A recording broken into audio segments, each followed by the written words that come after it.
for your employees. Ask, can you say ti voglio bene, or are you just using them? The human person should never be used as a means to an end. The end for them is the bene, the good, right? What is the end you want for your employees? Have these kinds of discussions. And I promise you, that's courage. I challenge you, if you take the courage and do this, you will reap flourishing. I can't say to you that your business is going to flourish or not, because quite frankly, maybe your business sucks. So I never judge when my students have a business. I never judge the idea, because what do I know? I'm not going to judge your idea. But you know what? Businesses do not have a right to life. Businesses are an accumulation of an opportunity to pursue something, and maybe that was a bad idea. Don't hold on to the business. There's only people, no companies. Companies are a constellation of something that constantly changes. At the end of the day, there's only you and me, and your employee, and you wanting the good for each other. Ti voglio bene. If you do that honestly, you will not just have a flourishing business here and there, but you will have a flourishing career and a flourishing life. So we normally ask this final question, Andreas. I almost feel like you, in some ways, have answered it, but I'm going to ask it anyway.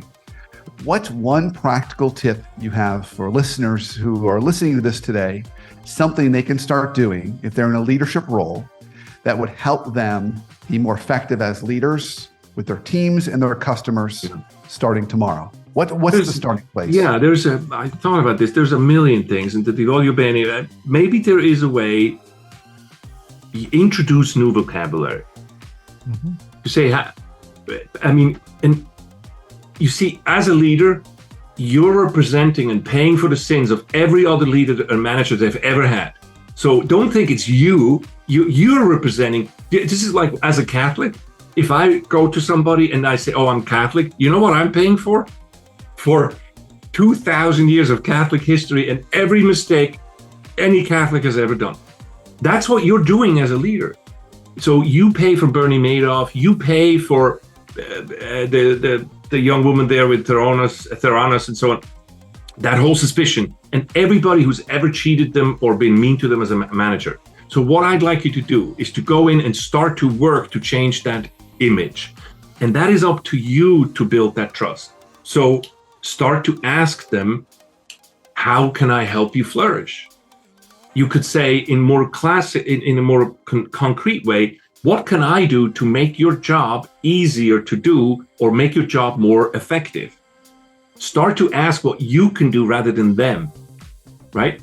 And make the path to their flourishing straight in front of them. That's your job. Your job is not to tell them what to do. Your job is make them flourish.